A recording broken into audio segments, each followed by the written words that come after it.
e nós esperávamos que fosse ele que remisse Israel. Mas agora, sobre tudo isso, hoje já é o terceiro dia que estas coisas aconteceram. Lucas 24, 21.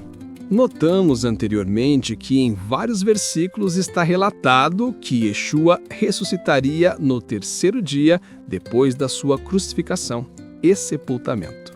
Se este terceiro dia mencionado pelos discípulos de Emaús era o terceiro dia depois que Yeshua foi posto no túmulo, a conclusão seria que a ressurreição ocorreu no primeiro dia da semana. Isto apresenta uma direta contradição com os relatos que consideramos em outros versículos da Bíblia.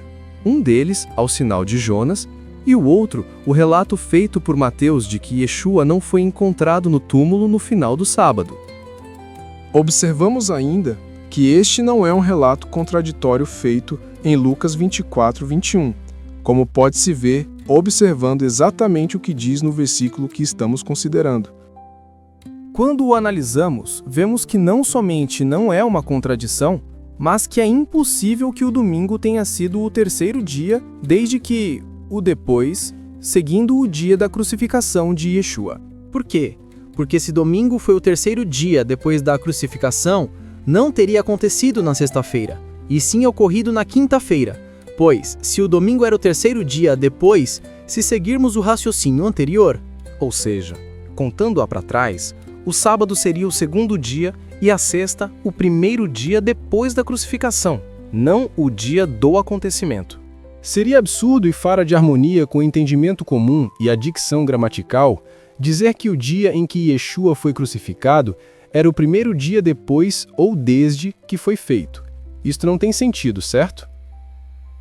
Agora mostraremos, analisando o que o discípulo disse, que nem complica o assunto, nem o faz de modo nenhum contraditório aos relatos de outras partes da Bíblia.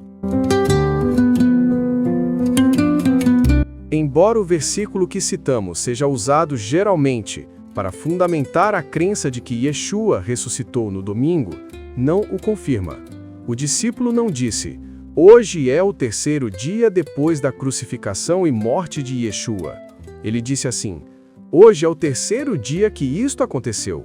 De tal modo que, primeiro é indispensável definir a que se refere que isso aconteceu.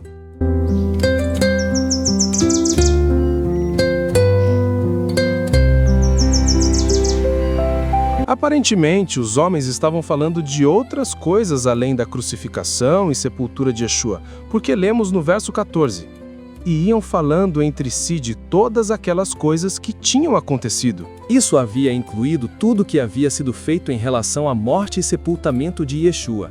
Algo que foi feito por último consistiu no selamento da pedra que fechou o túmulo e o estabelecimento da guarda que cuidou do sepulcro com severa vigilância, e concluiu-se que no dia seguinte de sua morte, que era quinta-feira, como comprova a leitura dos seguintes versos. E no dia seguinte, que é o dia seguinte depois da preparação, reuniram-se os príncipes e sacerdotes e os fariseus em casa de Pilatos, dizendo: Lembramo-nos de que aquele enganador, vivendo ainda, disse: depois de 3 dias ressuscitarei. Manda, pois, que o sepulcro seja guardado com segurança até o terceiro dia, para que não venham seus discípulos de noite e o furtem. E digam ao povo: ressuscitou dos mortos, e assim o último erro será pior do que o primeiro. E disse-lhes Pilatos: Tendes a guarda, ide guardai-o como entenderdes. E indo eles, asseguraram o sepulcro com a guarda, selando a pedra. Mateus 27, 62 a 66. Assim, o tempo a contar dos dias posteriores seria desde o dia em que a última coisa foi feita relacionada com a crucificação, e esta era a que acabamos de assinalar: o selo do túmulo e o estabelecimento da guarda, acontecimento ocorrido na quinta-feira.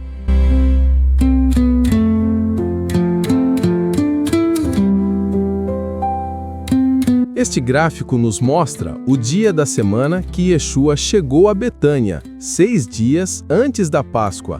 Foi justamente na sexta-feira. A partir desse dia, Yeshua andava pelas redondezas indo e vindo do templo, do dia 9 ao dia 14 de Nissan, num primeiro mês hebraico, como mostra o quadro azul. Em seguida, nós vemos, no quadro verde, os 3 dias e 3 noites seguintes, onde Yeshua ficou no seio da terra, morto, ressuscitando no final do sábado semanal. O quadro laranja nos mostra o começo da festa dos pães ázimos, que começa no crepúsculo do dia 15, indo até o findar do dia 21.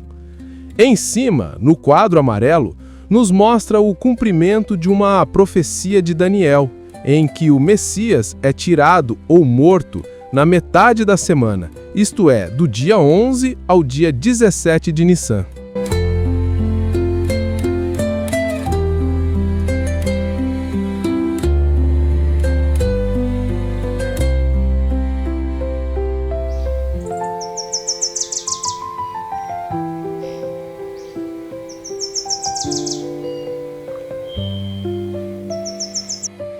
Foi, pois, Yeshua 6 dias antes da Páscoa a Betânia, onde estava Lázaro, o que falecera, e a quem ressuscitara dos mortos. João 12, 1. 6 dias antes da Páscoa. Foi o dia em que ele chegou a Betânia. Saiu de Cafarnaum, onde morava, para se hospedar na casa de Lázaro, a quem ressuscitara. Yeshua nasceu em Belém, viveu a maior parte de sua vida em Nazaré e foi para Cafarnaum com cerca de 30 anos. Chegou em Betânia na sexta-feira, dia 9 de Nissan. Esta foi a última semana de Yeshua, porque Cristo, nossa Páscoa, foi sacrificado por nós, disse Paulo em 1 Coríntios 5:7. No dia 9, sexta, ao dia 14, quarta, ele andou pelas redondezas de Jerusalém, pregando o reino do Eterno.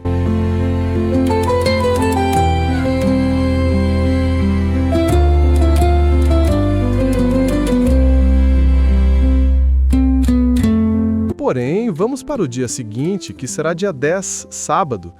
Neste dia, as pessoas que tinham vindo à festa e que criam nele, sabendo que Yeshua iria a Jerusalém, foram ao encontro dele para reverenciá-lo.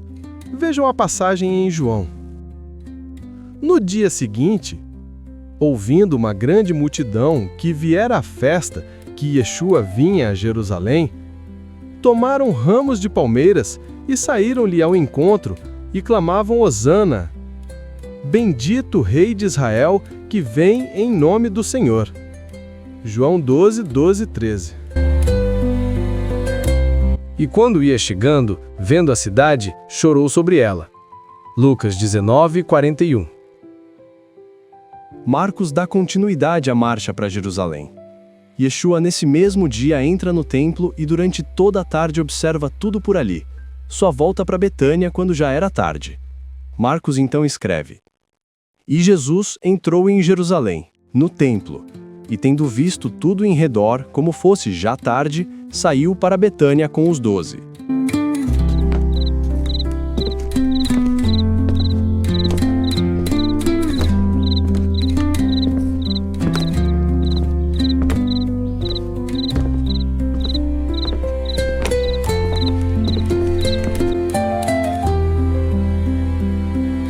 Quando saíram de Betânia, teve fome. E vendo de longe uma figueira que tinha folhas, foi ver se nela acharia alguma coisa. E chegando a ela, não achou senão folhas, porque não era tempo de figos. E Yeshua, falando, disse à figueira: Nunca mais coma alguém fruto de ti. E os seus discípulos ouviram isto. Saindo Yeshua com seus discípulos do local da figueira, vão novamente em direção a Jerusalém e vão ao templo. É o primeiro dia da semana, dia de trabalho. Neste mesmo dia, acontece mais um fato surpreendente. Yeshua expulsa os vendilhões do templo.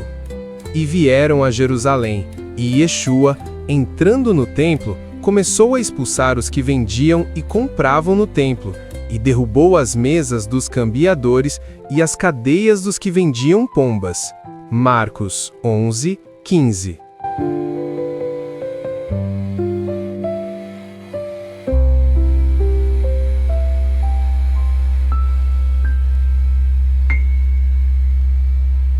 Depois disso, saiu de Jerusalém pois já era tarde. Iniciava-se o segundo dia, ou seja, a segunda-feira. Iniciava-se o dia 12. E eles, passando pela manhã, viram que a figueira se tinha secado desde as raízes. Marcos 11, 20.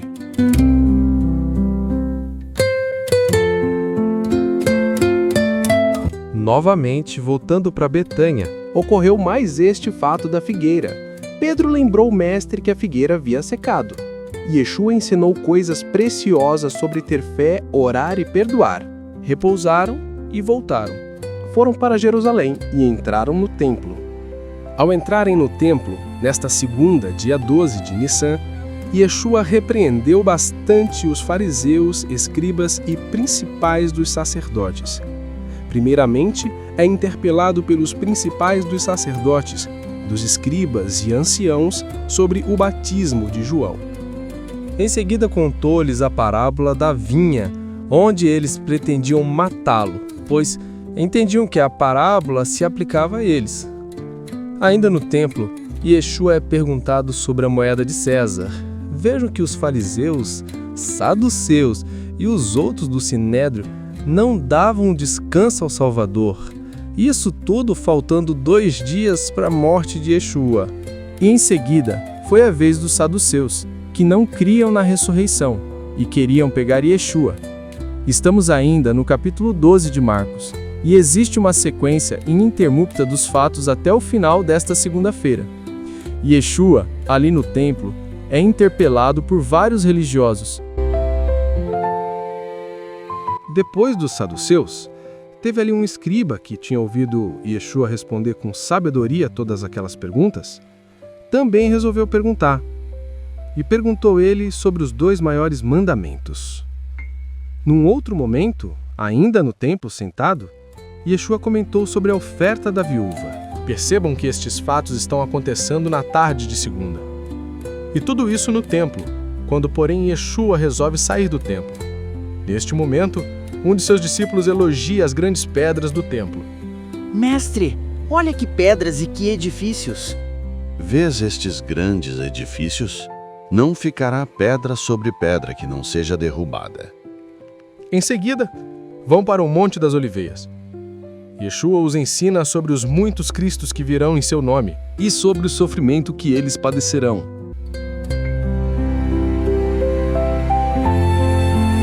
Ali, no Monte das Oliveiras, Yeshua profetiza o cerco a Jerusalém, que ocorreria no ano 70 de nossa era. Diz também que ninguém sabe o dia e hora da sua vinda. Foram ensinamentos maravilhosos ocorridos no fim da segunda-feira. Porém, no fim desse discurso, Marcos nos dá uma preciosa informação. E dali a 2 dias era a Páscoa e a festa dos pães asmos. Marcos 14, 1.